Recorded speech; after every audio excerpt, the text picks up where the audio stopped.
Chapter 3 of A Christmas Carol. This LibriVox is in the public domain. A Christmas Carol by Charles Dickens. Chapter 3.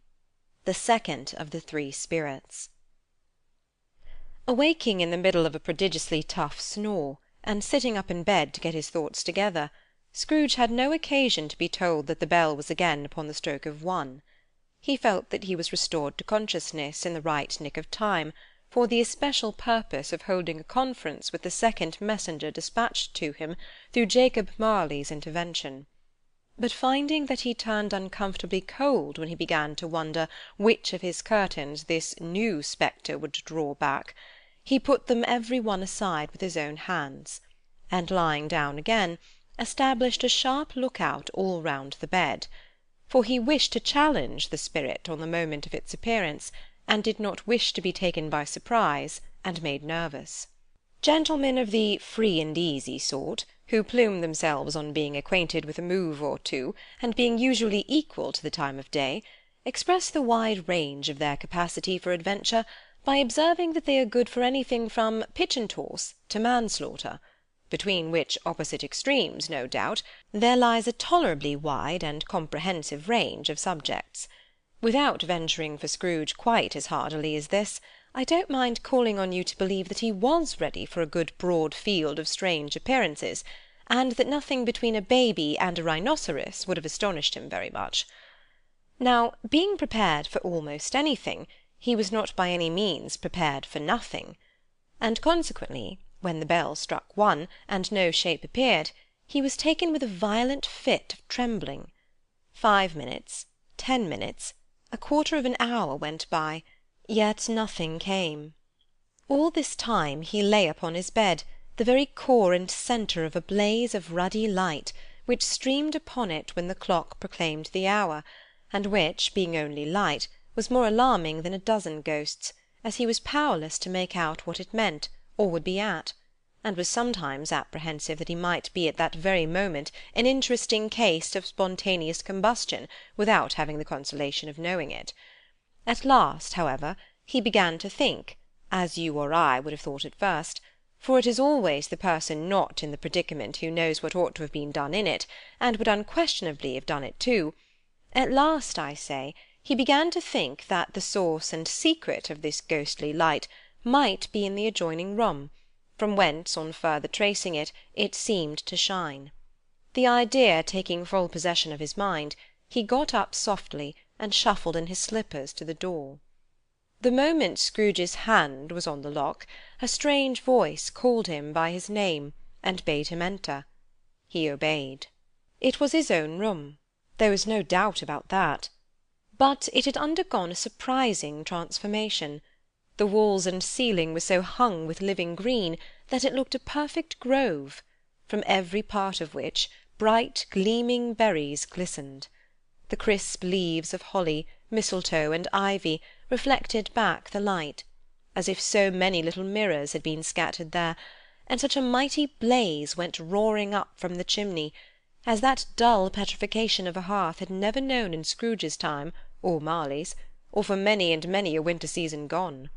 Heaped up on the floor, to form a kind of throne, were turkeys, geese, game, poultry, brawn, great joints of meat, suckling pigs, long wreaths of sausages, mince pies, plum puddings, barrels of oysters, red-hot chestnuts, cherry-cheeked apples, juicy oranges, luscious pears, immense twelfth-cakes, and seething bowls of punch, that made the chamber dim with their delicious steam. In easy state upon this couch there sat a jolly giant, glorious to see, who bore a glowing torch, in shape not unlike Plenty's horn, and held it up, high up, to shed its light on Scrooge as he came peeping round the door. "Come in," exclaimed the ghost. "Come in, and know me better, man." Scrooge entered timidly, and hung his head before this spirit. He was not the dogged Scrooge he had been, and though the spirit's eyes were clear and kind, he did not like to meet them. "I am the ghost of Christmas Present," said the spirit. "Look upon me." Scrooge reverently did so. It was clothed in one simple green robe, or mantle, bordered with white fur. This garment hung so loosely on the figure that its capacious breast was bare, as if disdaining to be warded or concealed by any artifice. Its feet, observable beneath the ample folds of the garment, were also bare, and on its head it wore no other covering than a holly wreath, set here and there with shining icicles. Its dark brown curls were long and free, free as its genial face, its sparkling eye, its open hand, its cheery voice, its unconstrained demeanour, and its joyful air. Girded round its middle was an antique scabbard, but no sword was in it, and the ancient sheath was eaten up with rust. You have never seen the like of me before, exclaimed the spirit. Never. Scrooge made answer to it. Have never walked forth with the younger members of my family, meaning, for I am very young, my elder brothers born in these later years? Pursued the phantom. I don't think I have. Said Scrooge. I'm afraid I have not. Have you had many brothers, Spirit? More than 1800. Said the ghost. A tremendous family to provide for, muttered Scrooge. The ghost of Christmas Present rose. Spirit, said Scrooge submissively, conduct me where you will. I went forth last night on compulsion, and I learnt a lesson which is working now. To-night, if you have aught to teach me, let me profit by it. Touch my robe. Scrooge did as he was told, and held it fast. Holly, mistletoe, red berries, ivy, turkeys, geese, game, poultry, brawn, meat, pigs, sausages, oysters, pies, puddings, fruit, and punch, all vanished instantly. So did the room, the fire, the ruddy glow, the hour of night, and they stood in the city streets on Christmas morning, where, for the weather was severe, the people made a rough but brisk and not unpleasant kind of music, in scraping the snow from the pavement in front of their dwellings, and from the tops of their houses, whence it was mad delight to the boys to see it come plumping down into the road below, and splitting into artificial little snowstorms. The house-fronts looked black enough, and the windows blacker, contrasting with the smooth white sheet of snow upon the roofs, and with the dirtiest snow upon the ground, which last deposit had been ploughed up in deep furrows by the heavy wheels of carts and waggons, furrows that crossed and recrossed each other hundreds of times where the great streets branched off, and made intricate channels, hard to trace in the thick yellow mud and icy water. The sky was gloomy, and the shortest streets were choked up with a dingy mist, half thawed, half frozen, whose heavier particles descended in a shower of sooty atoms, as if all the chimneys in Great Britain had by one consent caught fire, and were blazing away to their dear hearts' content. There was nothing very cheerful in the climate or the town, and yet was there an air of cheerfulness abroad that the clearest summer air and brightest summer sun might have endeavoured to diffuse in vain. For the people who were shovelling away on the housetops were jovial and full of glee, calling out to one another from the parapets, and now and then exchanging a facetious snowball, better-natured missile far than many a wordy jest, laughing heartily if it went right, and not less heartily if it went wrong. The poulterers' shops were still half open, and the fruiterers were radiant in their glory. There were great round pot-bellied baskets of chestnuts, shaped like the waistcoats of jolly old gentlemen, lolling at the doors, and tumbling out into the street in their apoplectic opulence. There were ruddy, brown-faced, broad-girthed Spanish onions, shining in the fatness of their growth like Spanish friars, and winking from their shelves in wanton slyness at the girls as they went by, and glanced demurely at the hung-up mistletoe. There were pears and apples, clustered high in blooming pyramids. There were bunches of grapes, made in the shopkeeper's benevolence to dangle from conspicuous hooks, that people's mouths might water gratis as they passed. There were piles of filberts, mossy and brown, recalling in their fragrance ancient walks among the woods, and pleasant shufflings ankle-deep through withered leaves.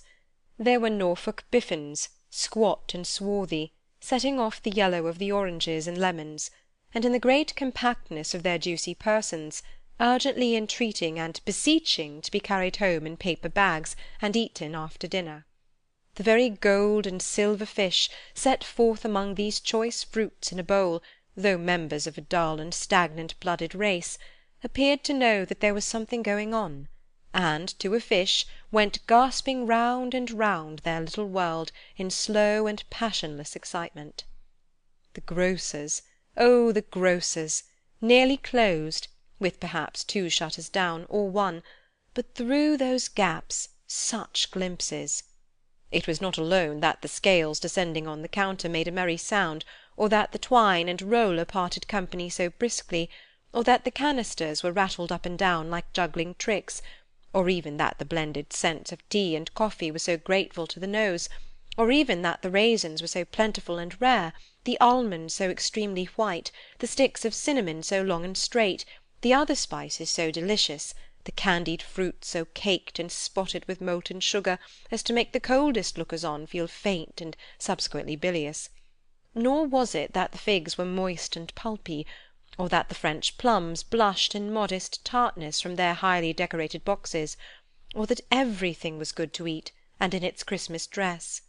But the customers were all so hurried, and so eager in the hopeful promise of the day, that they tumbled up against each other at the door, crashing their wicker baskets wildly, and left their purchases upon the counter, and came running back to fetch them, and committed hundreds of the like mistakes, in the best humour possible; while the grocer and his people were so frank and fresh, that the polished hearts with which they fastened their aprons behind them might have been their own, worn outside for general inspection, and for Christmas doors to peck at if they chose.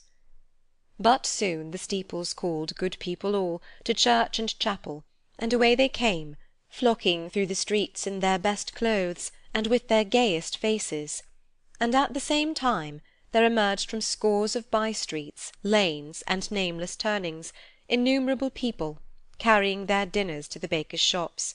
The sight of these poor revellers appeared to interest the spirit very much, for he stood with Scrooge beside him in a baker's doorway, and taking off the covers as their bearers passed, sprinkled incense on their dinners from his torch. And it was a very uncommon kind of torch, for once or twice, when there were angry words between some dinner-carriers who had jostled each other, he shed a few drops of water on them from it, and their good humour was restored directly. For they said it was a shame to quarrel upon Christmas Day. And so it was. God love it, so it was. In time the bells ceased, and the bakers were shut up, and yet there was a genial shadowing forth of all these dinners and the progress of their cooking, in the thawed blotch of wet above each baker's oven, where the pavement smoked as if its stones were cooking too. Is there a peculiar flavour in what you sprinkle from your torch? Asked Scrooge. There is. My own. Would it apply to any kind of dinner on this day? Asked Scrooge. To any kindly given. To a poor one most. Why to a poor one most? Asked Scrooge. Because it needs it most. Spirit, said Scrooge after a moment's thought, I wonder you, of all the beings in the many worlds about us, should desire to cramp these people's opportunity for innocent enjoyment. I? cried the spirit. You would deprive them of their means of dining every 7th day, often the only day on which they can be said to dine at all, said Scrooge. Wouldn't you? I? cried the spirit. You seek to close these places on the 7th day, said Scrooge. and it comes to the same thing. I seek. exclaimed the spirit. Forgive me if I am wrong. It has been done in your name, or at least in that of your family, said Scrooge. There are some upon this earth of yours, returned the spirit, who lay claim to know us, and who do their deeds of passion, pride, ill will, hatred, envy, bigotry, and selfishness in our name, who are as strange to us and all our kith and kin as if they had never lived. Remember that, and charge their doings on themselves, not us. Scrooge promised that he would, and they went on, invisible as they had been before, into the suburbs of the town. It was a remarkable quality of the ghost, which Scrooge had observed at the baker's, that, notwithstanding his gigantic size, he could accommodate himself to any place with ease, and that he stood beneath a low roof quite as gracefully and like a supernatural creature as it was possible he could have done in any lofty hall. And perhaps it was the pleasure the good spirit had in showing off this power of his, or else it was his own kind, generous, hearty nature, and his sympathy with all poor men, that led him straight to Scrooge's clerk's, for there he went, and took Scrooge with him, holding to his robe, and on the threshold of the door the spirit smiled, and stopped to bless Bob Cratchit's dwelling with the sprinkling of his torch. Think of that! Bob had but 15 bob a week himself, he pocketed on Saturdays but 15 copies of his Christian name, and yet the ghost of Christmas Present blessed his 4-roomed house. Then up rose Mrs. Cratchit, Cratchit's wife, dressed out but poorly in a twice-turned gown, but brave in ribbons, which are cheap and make a goodly show for sixpence, and she laid the cloth, assisted by Belinda Cratchit, second of her daughters, also brave in ribbons, while Master Peter Cratchit plunged a fork into the saucepan of potatoes, and getting the corners of his monstrous shirt-collar, Bob's private property, conferred upon his son and heir in honour of the day, into his mouth, rejoiced to find himself so gallantly attired, and yearned to show his linen in the fashionable parks.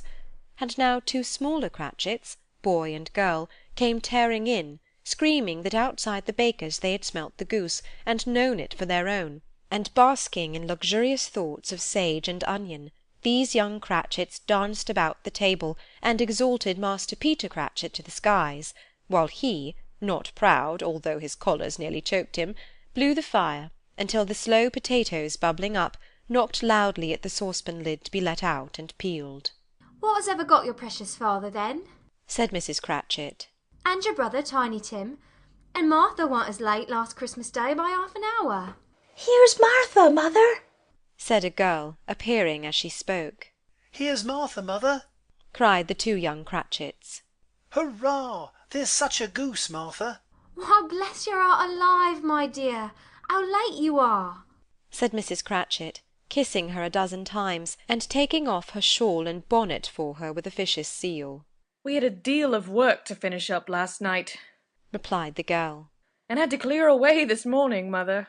"Well, never mind, so long as you are come," said Mrs. Cratchit. "Sit you down before the fire, my dear, and have a warm, Lord bless you." "No, no, there's father coming." "There's father coming," cried the 2 young Cratchits, who were everywhere at once. "Hide, Martha, hide." "Hide." So Martha hid herself, and in came little Bob, the father, with at least 3 feet of comforter exclusive of the fringe hanging down before him, and his threadbare clothes darned up and brushed to look seasonable, and Tiny Tim upon his shoulder. Alas for Tiny Tim! He bore a little crutch, and had his limbs supported by an iron frame. "Why, where's our Martha?" cried Bob Cratchit, looking round. "Not coming," said Mrs. Cratchit. "Not coming?"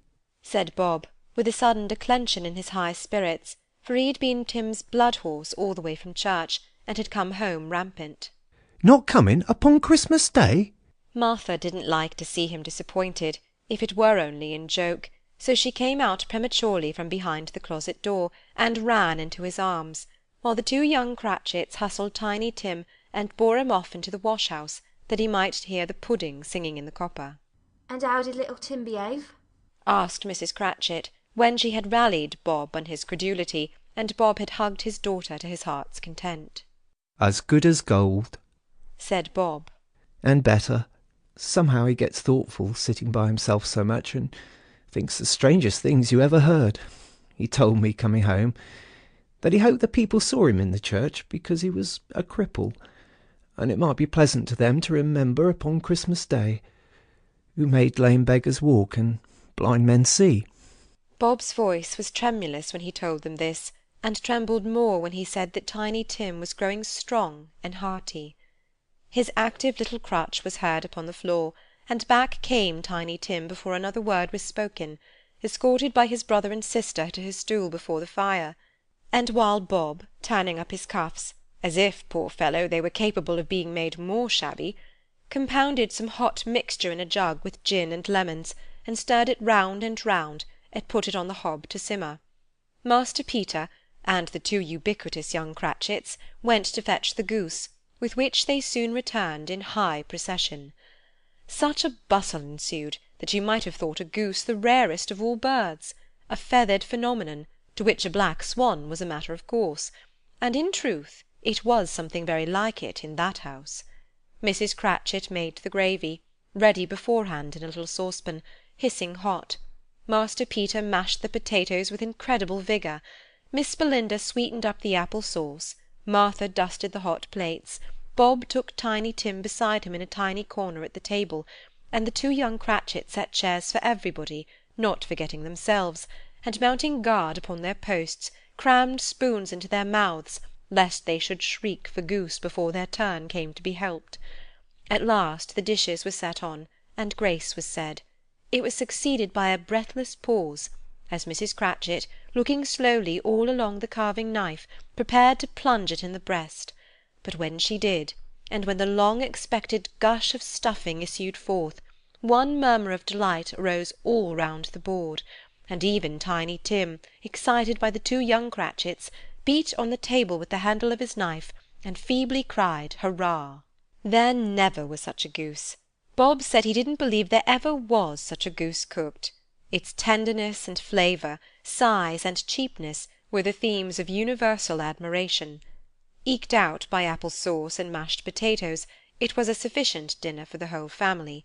Indeed, as Mrs. Cratchit said with great delight, surveying one small atom of a bone upon the dish, they hadn't ate it all at last. Yet every one had had enough, and the youngest Cratchits in particular were steeped in sage and onion to the eyebrows.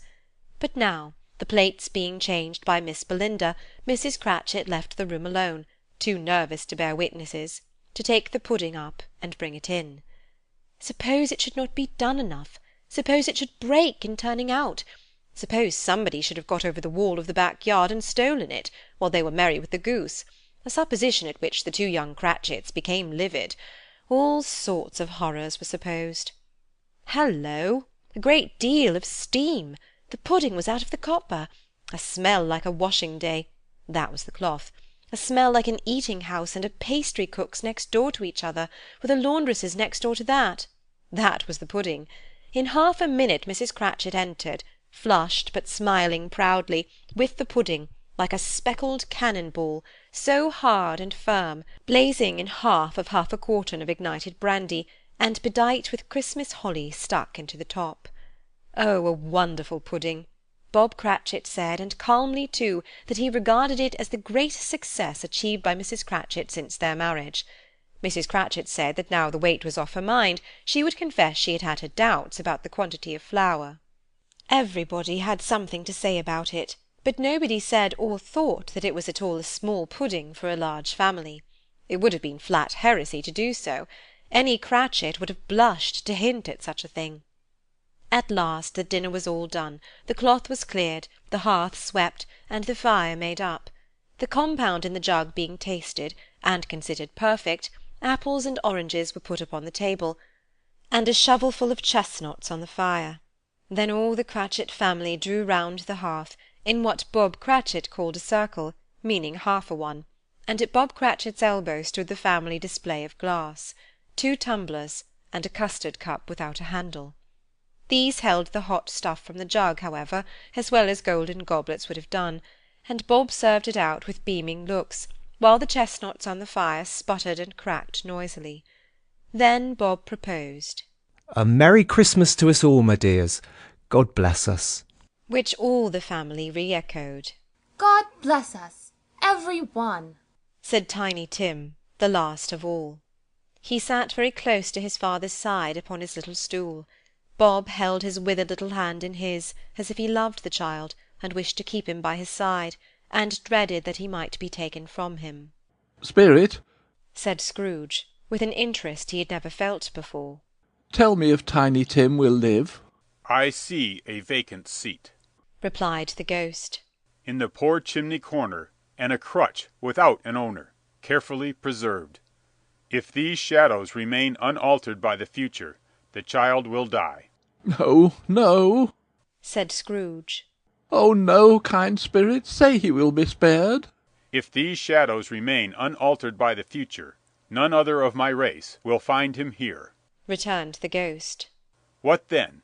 If he be like to die, he had better do it, and decrease the surplus population.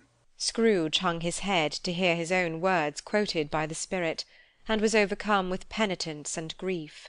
Man, said the ghost, if man you be in heart, not adamant, forbear that wicked cant until you have discovered what the surplus is, and where it is. Will you decide what men shall live, what men shall die?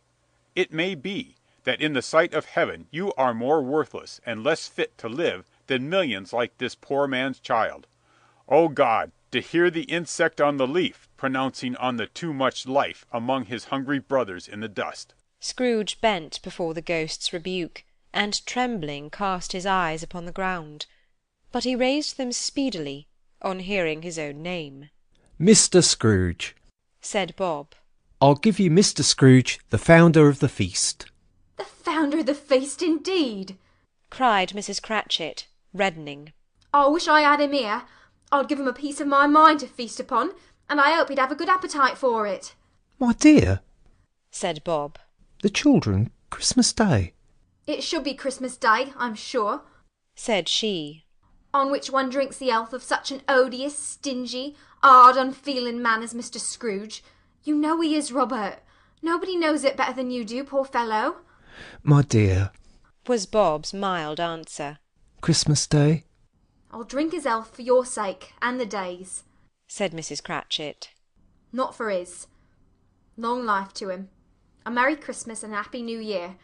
He'll be very merry and very happy, I have no doubt. The children drank the toast after her. It was the first of their proceedings which had no heartiness. Tiny Tim drank it last of all, but he didn't care twopence for it. Scrooge was the ogre of the family. The mention of his name cast a dark shadow on the party, which was not dispelled for full 5 minutes. After it had passed away, they were 10 times merrier than before, from the mere relief of Scrooge the baleful being done with. Bob Cratchit told them how he had a situation in his eye for Master Peter, which would bring in, if obtained, full 5 and 6pence weekly. The 2 young Cratchits laughed tremendously at the idea of Peter's being a man of business, and Peter himself looked thoughtfully at the fire from between his collars, as if he were deliberating what particular investments he should favour when he came into the receipt of that bewildering income. Martha, who was a poor apprentice at a milliner's, then told them what kind of work she had to do, and how many hours she worked at a stretch, and how she meant to lie abed to-morrow morning for a good long rest, to-morrow being a holiday she passed at home.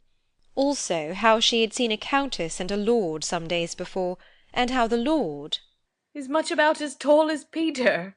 At which Peter pulled up his collar so high that you couldn't have seen his head if you had been there. All this time the chestnuts and the jug went round, and by they had a song about a lost child travelling in the snow, from Tiny Tim, who had a plaintive little voice, and sang it very well indeed. There was nothing of high mark in this. They were not a handsome family, they were not well dressed, their shoes were far from being waterproof, their clothes were scanty, and Peter might have known, and very likely did, the inside of a pawnbroker's. But they were happy, grateful, pleased with one another, and contented with the time, and when they faded, and looked happier yet in the bright sprinklings of the spirit's torch at parting, Scrooge had his eye upon them, and especially on Tiny Tim, until the last. By this time it was getting dark, and snowing pretty heavily, and as Scrooge and the spirit went along the streets, the brightness of the roaring fires in kitchens, parlours, and all sorts of rooms, was wonderful. Here the flickering of the blaze showed preparations for a cosy dinner, with hot plates baking through and through before the fire, and deep red curtains, ready to be drawn to shut out cold and darkness. There all the children of the house were running out into the snow to meet their married sisters, brothers, cousins, uncles, aunts, and be the first to greet them. Here again were shadows on the window-blind of guests assembling, and there a group of handsome girls, all hooded and fur-booted, and all chattering at once, tripped lightly off to some near neighbour's house, where, woe upon the single man who saw them enter, artful witches, well they knew it, in a glow. But if you had judged from the numbers of people on their way to friendly gatherings, You might have thought that no one was at home to give them welcome when they got there, instead of every house expecting company, and piling up its fires half chimney high. Blessings on it, how the ghost exulted! How it bared its breadth of breast, and opened its capacious palm, and floated on, outpouring with a generous hand its bright and harmless mirth on everything within its reach. The very lamplighter who ran on before, dotting the dusky street with specks of light, and who was dressed to spend the evening somewhere, laughed out loudly as the spirit passed, though little kenned the lamplighter that he had any company but Christmas. And now, without a word of warning from the ghost, they stood upon a bleak and desert moor, where monstrous masses of rude stone were cast about, as though it were the burial place of giants, and water spread itself wheresoever it listed, or would have done so, but for the frost that held it prisoner, and nothing grew but moss and furze, and coarse rank grass. Down in the west the setting sun had left a streak of fiery red, which glared upon the desolation for an instant, like a sullen eye, and frowning lower, lower, lower yet, was lost in the thick gloom of darkest night. "What place is this?" asked Scrooge. A place where miners live, who labour in the bowels of the earth, returned the spirit. But they know me. See! A light shone from the window of a hut, and swiftly they advanced towards it. Passing through the wall of mud and stone, they found a cheerful company assembled round a glowing fire. An old man and woman, with their children and their children's children, and another generation beyond that, all decked out gaily in their holiday attire. The old man, in a voice that seldom rose above the howling of the wind upon the barren waste, was singing them a Christmas song. It had been a very old song when he was a boy, and from time to time they all joined in the chorus. So surely as they raised their voices, the old man got quite blithe and loud, and so surely as they stopped, his vigour sank again. The spirit did not tarry here, but bade Scrooge to hold his robe, and passing on above the moor, sped—whither? Not to see. To see. To Scrooge's horror, looking back, he saw the last of the land, a frightful range of rocks behind them, and his ears were deafened by the thundering of water, as it rolled and roared and raged among the dreadful caverns it had worn, and fiercely tried to undermine the earth. Built upon a dismal reef of sunken rocks, some league or so from shore, on which the waters chafed and dashed, the wild year through, there stood a solitary lighthouse. Great heaps of seaweed clung to its base, and storm-birds, born of the wind one might suppose as seaweed of the water, rose and fell about it, like the waves they skimmed. But even here, two men who watched the light had made a fire, that through the loophole in the thick stone wall shed out a ray of brightness on the awful sea. Joining their horny hands over the rough table at which they sat, they wished each other Merry Christmas in their can of grog, and one of them, the elder too, with his face all damaged and scarred with hard weather, as the figurehead of an old ship might be, struck up a sturdy song that was like a gale in itself. Again the ghost sped on, above the black and heaving sea, on, until, being far away, as he told Scrooge, from any shore, they lighted on a ship. They stood beside the helmsman at the wheel, the look-out in the bow, the officers who had the watch, dark, ghostly figures in their several stations, but every man among them hummed a Christmas tune, or had a Christmas thought, or spoke below his breath to his companion of some bygone Christmas day, with homeward hopes belonging to it. And every man on board, waking or sleeping, good or bad, had had a kinder word for another on that day than on any day in the year, and had shared to some extent in its festivities, and had remembered those he cared for at a distance, and had known that they delighted to remember him.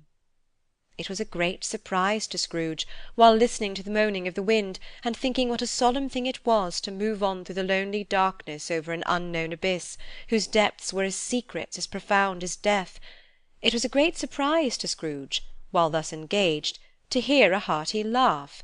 It was a much greater surprise to Scrooge to recognise it as his own nephew's, and to find himself in a bright, dry, gleaming room, with the spirit standing smiling by his side, and looking at that same nephew with approving affability.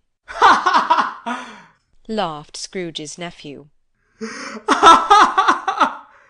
If you should happen, by any unlikely chance, to know a man more blessed in a laugh than Scrooge's nephew, all I can say is, I should like to know him too.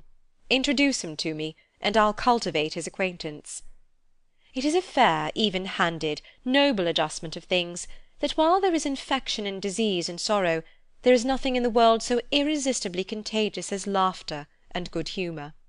When Scrooge's nephew laughed in this way, holding his sides, rolling his head, and twisting his face into the most extravagant contortions, Scrooge's niece by marriage laughed as heartily as he, and their assembled friends, being not a bit behindhand, roared out lustily. He said that Christmas was a humbug, as I live! Cried Scrooge's nephew. He believed it too! More shame for him, Fred, said Scrooge's niece indignantly. Bless those women, they never do anything by halves, they are always in earnest. She was very pretty, exceedingly pretty, with a dimpled, surprised-looking, capital face, a ripe little mouth, that seemed made to be kissed, as no doubt it was, all kinds of good little dots about her chin, that melted into one another when she laughed, and the sunniest pair of eyes you ever saw in any little creature's head. Altogether she was what you would have called provoking, you know, but satisfactory too. Oh, perfectly satisfactory. He's a comical old fellow, said Scrooge's nephew. That's the truth, and not so pleasant as he might be. However, his offences carry their own punishment, and I have nothing to say against him. I am sure he is very rich, Fred, hinted Scrooge's niece. At least you always tell me so. What of that, my dear? Said Scrooge's nephew. His wealth is of no use to him. He don't do any good with it. He don't make himself comfortable with it. He hasn't the satisfaction of thinking that he is ever going to benefit us with it. I have no patience with him, observed Scrooge's niece. Scrooge's niece's sisters, and all the other ladies, expressed the same opinion. Oh, I have, said Scrooge's nephew. I'm sorry for him. I couldn't be angry with him if I tried. Who suffers by his ill whims? Himself always. Here, he takes it into his head to dislike us, and won't come and dine with us. What's the consequence? You don't lose much of a dinner. Indeed, I think he loses a very good dinner, interrupted Scrooge's niece. Everybody else said the same, and they must be allowed to have been competent judges, because they had just had dinner, and with the dessert upon the table, were clustered round the fire by lamplight. Well, I'm very glad to hear it, said Scrooge's nephew, because I haven't great faith in these young housekeepers. What do you say, Topper? Topper had clearly got his eye upon one of Scrooge's niece's sisters, for he answered that a bachelor was a wretched outcast, who had no right to express an opinion on the subject. Whereat Scrooge's niece's sister, the plump one with the lace tucker, not the one with the roses, blushed. Do go on, Fred, said Scrooge's niece, clapping her hands. He never finishes what he begins to say. He is such a ridiculous fellow. Scrooge's nephew revelled in another laugh, and as it was impossible to keep the infection off, though the plump sister tried hard to do it with aromatic vinegar, his example was unanimously followed. I was only going to say, said Scrooge's nephew, that the consequence of his taking a dislike to us, and not making merry with us, is, as I think, that he loses some pleasant moments which could do him no harm. I am sure he loses pleasanter companions than he can find in his own thoughts, either in his mouldy old office, or his dusty chambers. I mean to give him the same chance every year, whether he likes it or not, for I pity him. He may rail at Christmas till he dies, but he can't help thinking better of it. I defy him. If he finds me going there, in good temper, year after year, and saying, Uncle Scrooge, how are you? If it only puts him in the vein to leave his poor clerk £50, that's something. And I think I shook him yesterday. It was their turn to laugh now at the notion of his shaking Scrooge, but being thoroughly good-natured, and not much caring what they laughed at, so that they laughed at any rate, he encouraged them in their merriment, and passed the bottle joyously. After tea they had some music, for they were a musical family, and knew what they were about, when they sung a glee or catch, I can assure you, especially Topper, who could growl away in the bass like a good one, and never swell the large veins in his forehead, or get red in the face over it. Scrooge's niece played well upon the harp, and played among other tunes a simple little air, a mere nothing, you might learn to whistle it in 2 minutes, which had been familiar to the child who fetched Scrooge from the boarding-school, as he had been reminded by the ghost of Christmas past. When this strain of music sounded, all the things that ghost had shown him came upon his mind. He softened more and more, and thought that if he could have listened to it often years ago, he might have cultivated the kindnesses of life for his own happiness with his own hands, without resorting to the sexton's spade that buried Jacob Marley. But they didn't devote the whole evening to music. After a while they played at forfeits, for it is good to be childish sometimes, and never better than at Christmas, when its mighty founder was a child himself. Stop, there was first a game at blindman's buff, of course there was, and I no more believe Topper was really blind than I believe he had eyes in his boots. My opinion is that it was a done thing between him and Scrooge's nephew, and that the ghost of Christmas Present knew it. The way he went after that plump sister in the lace tucker was an outrage on the credulity of human nature, knocking down the fire-irons, tumbling over the chairs, bumping against the piano, smothering himself among the curtains. Wherever she went, there went he. He always knew where the plump sister was. He wouldn't catch anybody else. If you had fallen up against him, as some of them did, on purpose, he would have made a feint of endeavouring to seize you, which would have been an affront to your understanding, and would instantly have slided off in the direction of the plump sister. She often cried out that it wasn't fair, and it really was not. But when at last he caught her, when, in spite of all her silken rustlings and her rapid flutterings past him, he got her into a corner, whence there was no escape, then his conduct was the most execrable. His pretending that it was necessary to touch her head-dress, and further to assure himself of her identity by pressing a certain ring upon her finger, and a certain chain about her neck, was vile, monstrous. No doubt she told him her opinion of it, when another blind man being in office, they were so very confidential together, behind the curtains. Scrooge's niece was not one of the blind man's bluff party, but was made comfortable with a large chair and a footstool, in a snug corner, where the ghost and Scrooge were close behind her. But she joined in the forfeits, and loved her love to admiration with all the letters of the alphabet. Likewise at the game of how, when, and where, she was very great, and to the secret joy of Scrooge's nephew, beat her sisters hollow, though they were sharp girls too, as Topper could have told you. There might have been 20 people there, young and old, but they all played, and so did Scrooge, for wholly forgetting in the interest he had in what was going on, that his voice made no sound in their ears, he sometimes came out with his guess quite loud, and very often guessed quite right too, for the sharpest needle, best Whitechapel, warranted not to cut in the eye, was not sharper than Scrooge, blunt as he took it in his head to be. The ghost was greatly pleased to find him in this mood, and looked upon him with such favour, that he begged like a boy to be allowed to stay until the guests departed. But this, the spirit said, could not be done. "Here is a new game," said Scrooge. "1 half-hour, Spirit, only one." It was a game called Yes and No, where Scrooge's nephew had to think of something, and the rest must find out what, he only answering to their questions yes or no, as the case was. The brisk fire of questioning to which he was exposed elicited from him that he was thinking of an animal, a live animal, rather a disagreeable animal, a savage animal, an animal that growled and grunted sometimes, and talked sometimes, and lived in London, and walked about the streets, and wasn't made a show of, and wasn't led by anybody, and didn't live in a menagerie, and was never killed in a market, and was not a horse, or an ass, or a cow, or a bull, or a tiger, or a dog, or a pig, or a cat, or a bear. At every fresh question that was put to him, the nephew burst into a fresh roar of laughter, and was so inexpressibly tickled that he was obliged to get up off the sofa and stamp. At last the plump sister, falling into a similar state, cried out, I have found it out. I know what it is, Fred. I know what it is. What is it? cried Fred. It's your Uncle Scrooge. Which it certainly was. Admiration was the universal sentiment, though some objected that the reply to "Is it a bear?" ought to have been yes, inasmuch as an answer in the negative was sufficient to have diverted their thoughts from Mr. Scrooge, supposing they had ever had any tendency that way. He's given us plenty of merriment, I am sure, said Fred, and it would be ungrateful not to drink his health. Here's a glass of mulled wine ready to our hand at the moment, and I say, Uncle Scrooge! Well, Uncle Scrooge, they cried.